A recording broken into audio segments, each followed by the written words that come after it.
नमस्कार दोस्तों, आपका एक बार फिर स्वागत है हमारे YouTube channel E education let's crack exam पर। बच्चों, मैं एक बार फिर उपस्थित हूँ अपने एक नए टॉपिक के साथ। हमने लास्ट टाइम डिस्कस किया था नागरिकता को लेकर। हमने देखा कि कौन व्यक्ति किस प्रकार से भारत की नागरिकता प्राप्त कर सकता है, कौन व्यक्ति नागरिक बनेगा और किस व्यक्ति की नागरिकता को समाप्त किया जा सकता है। और इसी के साथ हमने देखा 1955 का नागरिकता अधिनियम।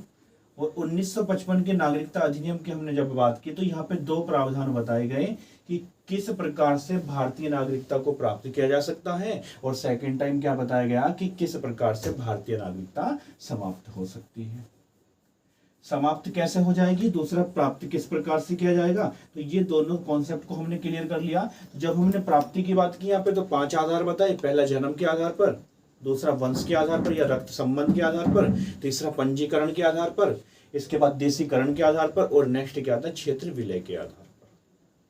ठीक है। जब हमने समाप्ति की बात की तो यहाँ पे 3 आधार हमने देखे। पहला क्या देखा, परित्याग करने पर, परित्याग करने पर। दूसरा हमने देखा यहाँ पे बर्खास्त होने पर, बर्खास्त होने पर। और तीसरा हमने देखा यहाँ पे क्या, वंचन के आधार।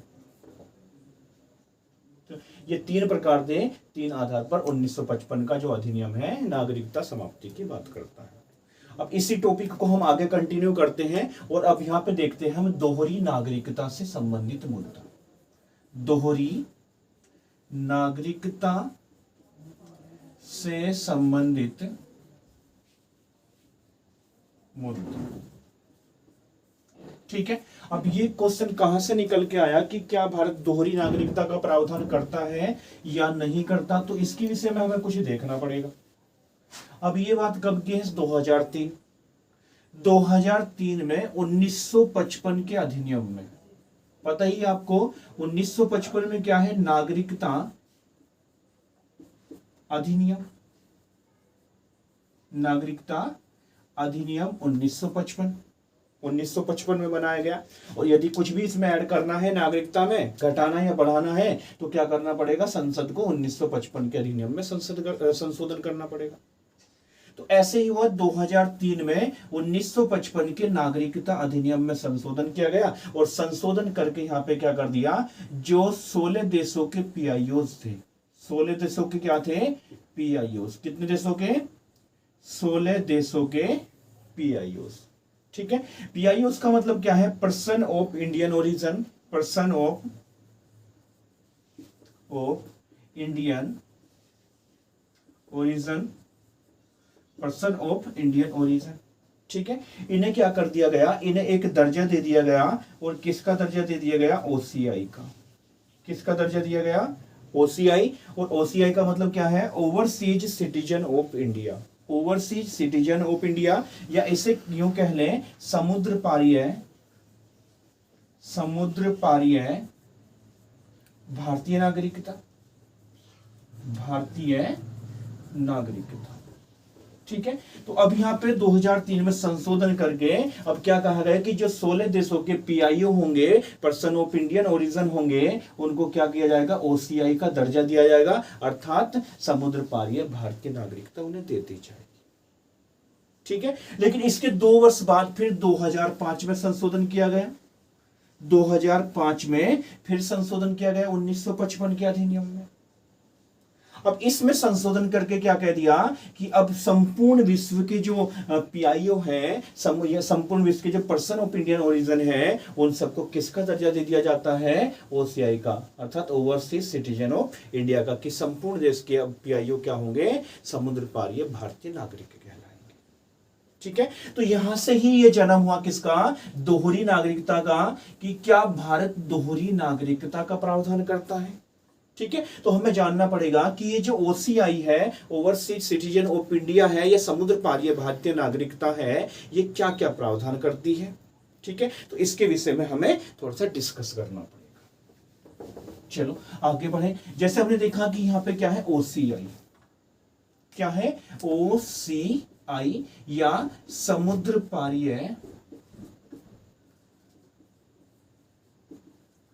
भारतीय नागरिक, भारतीय नागरिकता। ठीक है। तो सबसे पहले क्या है कि ओसीआई क्या होता है।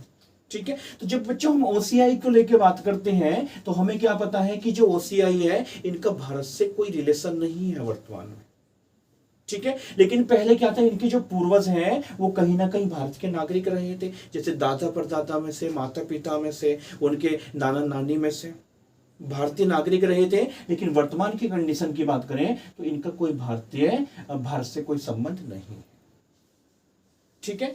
तो फिर क्या होता है, फिर क्यों ऐसा माना जा रहा है कि दोहरी नागरिकता का प्रावधान करता है ओसीआई, क्या कारण है?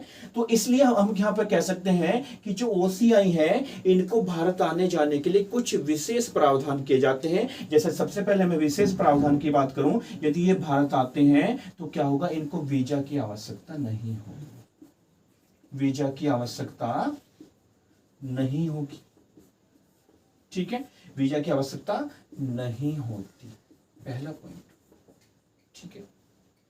सेकंड पॉइंट, भारतीय शैक्षिक संस्थाओं में, भारतीय शैक्षिक संस्थाओं में इनके बच्चों के लिए, भारतीय शैक्षिक संस्थाओं में इनके बच्चों के लिए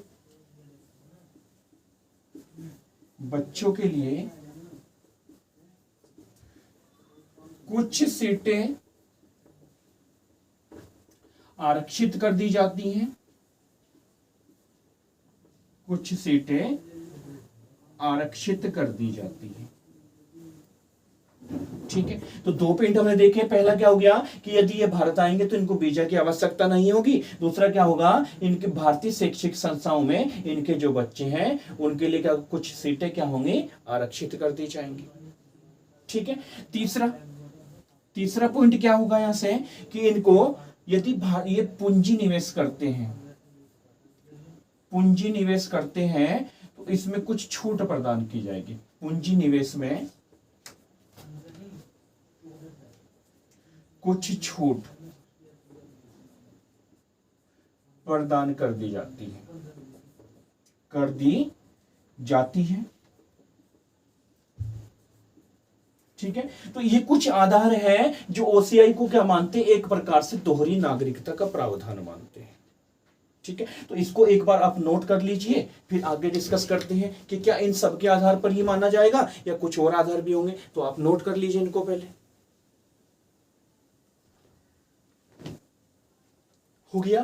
तो हमने देखा यहां पे, तो ये तीन आधार हैं जिसको क्या मानते हैं कि दोहरी नागरिकता का प्रावधान करते हैं, ठीक है। अब किस आधार पे हम कह सकते हैं कि दोहरी नागरिकता नहीं मिल सकती? तो सबसे पहला, इनको मतलब ओसीआई को भारत में वोटिंग का अधिकार नहीं होता, ठीक है। तो कौन से अधिकार नहीं होंगे, कौन से अधिकार नहीं होते? तो पहला, वोट नहीं कर सकते, वोट नहीं कर सकते, ठीक है। सेकंड क्या होगा, ये चुनाव नहीं लड़ सकते,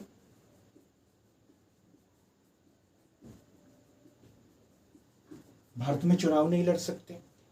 तीसरा क्या होगा, संवैधानिक पदों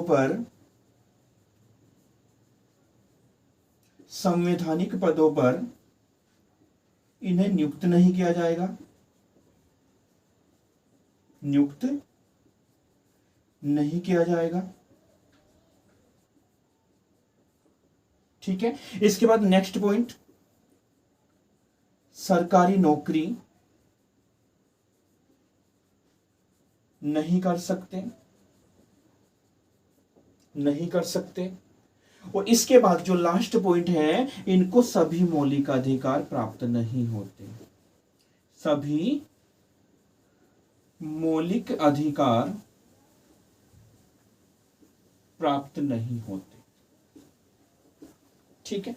हो गया इतना क्लियर? केवल वही मौलिक अधिकार इनको प्राप्त होंगे जो अन्य विदेशियों को हैं, ठीक है। जैसे जब मौलिक अधिकार की बात करेंगे तो आर्टिकल 15, 16, 19 और 29, 30, 15, 16, 19, 29, 30, तो ये आर्टिकल केवल और केवल किसके लिए है, भारतीयों के लिए है। बाकी जो आर्टिकल है वो किसके लिए है, भारतीय और विदेशियों के लिए है, ठीक है। तो ये आधार हैं जो किसका प्रावधान करते हैं कि जो ओसीआई है ये दोहरी नागरिकता से संबंधित नहीं है, ठीक है। और इसके आधार पर कुछ आलोचकों ने क्या मान लिया कि भारत दोहरी नागरिकता का प्रावधान करता है।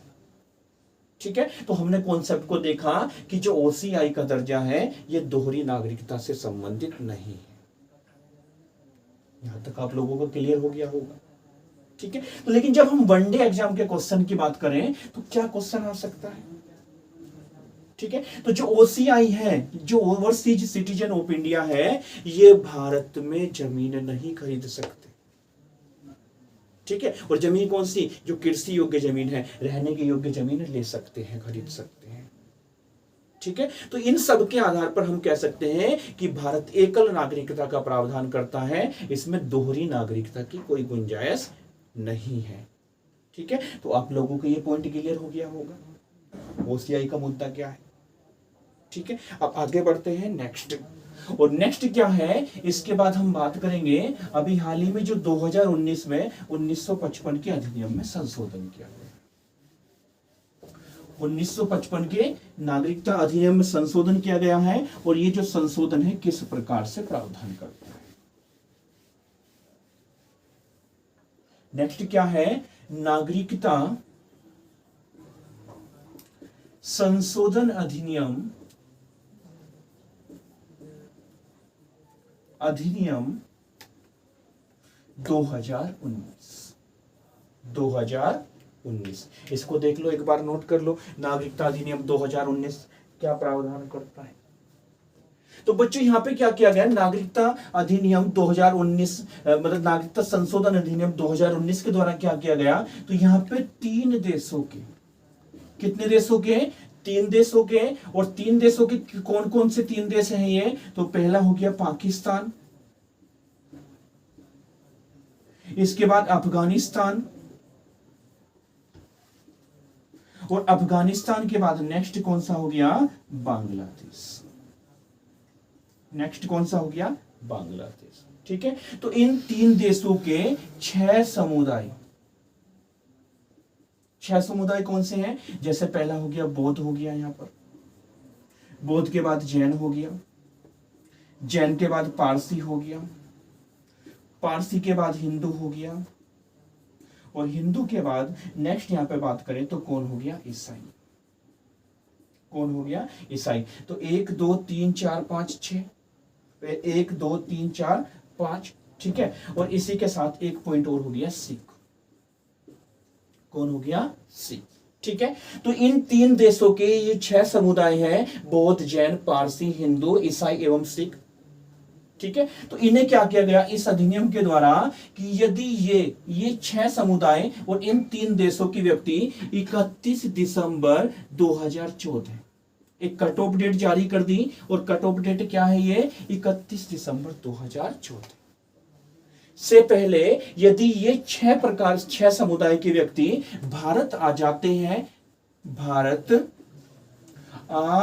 हैं, ठीक है, तो क्या होगा? इन्हें भारतीय नागरिकता दे दी जाएगी। ठीक है, लेकिन इसमें क्या शामिल नहीं है? इसमें मुसलमानों को शामिल नहीं किया गया। क्या कारण है क्यों नहीं किया गया? क्योंकि ये जो 3 देश हैं मुस्लिम बहुलवादी कंट्री है, मुस्लिम जनसंख्या सर्वाधिक है इसमें। तो यहां पे क्या माना, तो ये जो नागरिकता का प्रावधान किया गया एक प्रकार से धार्मिक आधार पर किया गया। ठीक है, और धार्मिक उत्पीड़न के आधार पर किया गया, और यहां पे माना गया कि इन 3 देशों में मुस्लिम जनसंख्या अधिक है, इसलिए इनका धार्मिक उत्पीड़न नहीं हो सकता मुसलमानों का, जबकि इनकी जनसंख्या कम है, इनका धार्मिक उत्पीड़न होता है। तो इसलिए भारत ने इनको क्या कर दिया? भारत आने का अनुमति प्रदान कर दी, और क्या ये भारत के नागरिक बन सकते हैं? कब? जो 31 दिसंबर 2014 से पहले भारत आ चुके होंगे। ठीक है, और बच्चों एक चीज और जान लेंगे यहाँ पे कि ये जो नागरिकता प्राप्त करेंगे किस आधार पर करेंगे, तो हमने देखा था 1955 के अधिनियम में एक पढ़ा था देशीकरण के आधार पर। और देशीकरण के आधार पर कौन नागरिकता प्राप्त करता है? जिसके माता पिता मतलब जिसका भारत से कोई रिलेशन ना रहा हो, लेकिन फिर भी वो भारत की नागरिकता प्राप्त करना चाहे तो वह देशीकरण के आधार पर 12 वर्ष भारत में रहकर नागरिकता प्राप्त कर सकता था। 1955 के अधिनियम में देखा हमने। लेकिन यहाँ पे इनको छूट प्रदान कर दी गई और 12 वर्ष के स्थान पर क्या बोल दिया गया कि यदि ये व्यक्ति 5 वर्ष तक ही भारत में रहते हैं तो 5 वर्ष तक ही भारत में रहकर भारतीय नागरिकता को प्राप्त कर सकते हैं।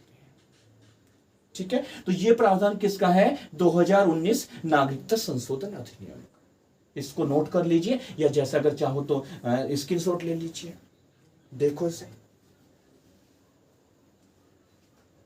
तो देखा हमने 2019 के अधिनियम को भी देख लिया। हो गया इतना क्लियर है पॉइंट आप लोगों के? चले, अब दूसरा ये क्वेश्चन यहां से बन सकता है हमारा वनडे एग्जाम में कि जो 2019 का अधिनियम है ये कहां कहां पर अप्लाई नहीं होगा, कहां कहां पर अप्लाई नहीं होगा। तो यदि अप्लाई होने की हम बात करें तो ये लगभग पूरे भारत पर अप्लाई होगा, भारत के सभी राज्यों में अप्लाई होगा। लेकिन अगर अप्लाई नहीं होगा तो कहां पर नहीं होगा? कुछ पूर्वोत्तर राज्यों में। कहां पर अप्लाई नहीं होगा? पूर्वोत्तर राज्यों में। ठीक है, और पूर्वोत्तर राज्य भी कौन से हैं? जहां पर एनआरसी का मतलब है नेशनल रजिस्टर सिटीजन। ठीक है, या राष्ट्रीय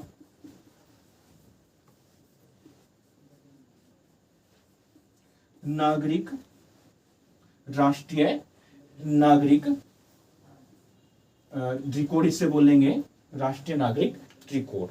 ठीक है, नेशनल रजिस्टर ऑफ सिटीजन। ठीक है, तो ये यहां पर लागू नहीं होगा। क्या? जो 2019 का अधिनियम है, 2019 का अधिनियम है, क्योंकि यहां पहले से क्या है? एनआरसी लागू है। और एनआरसी वाले राज्य कौन से हैं? तो जैसे पहला असम हो गया, असम के बाद मेघालय हो गया, मेघालय के बाद मिजोरम हो गया, और मिजोरम के बाद क्या हो गया? त्रिपुरा हो गया। ठीक है, तो ये 2019 का अधिनियम इन 4 राज्यों में अप्लाई नहीं होगा, क्योंकि यहां पहले से क्या है? राष्ट्रीय सिटीजन रजिस्टर है। ठीक है, इतना क्लियर हो गया पॉइंट आप लोगों के? तो यही सब प्रावधान करता है 2019 का नागरिकता संशोधन अधिनियम। तो मुझे लग रहा है कि शायद आप लोगों को ये टॉपिक क्लियर हो गया होगा। अब इसी के साथ क्या हो गया? हमारा जो नागरिकता भाग 2 है संविधान का, वो भी क्या हो चुका है? कंप्लीट हो चुका है। तो मुझे आशा है कि शायद टॉपिक आप लोगों को अच्छा लगा होगा। और यदि अच्छा लगा है तो एक काम करना ना भूलें, सब्सक्राइब करें, चैनल को शेयर करें और ज्यादा से ज्यादा लाइक करें। ठीक है, और यदि कोई हमारी कुछ त्रुटि है तो उसके लिए हमें थोड़ा सा समय दें, क्योंकि अभी हमारा बिल्कुल स्टार्टिंग से ही कार्य करना शुरू किया हमने। ठीक है, बाय, टेक केयर। मिलते हैं फिर नेक्स्ट क्लास में एक नई कक्षा के साथ। बाय।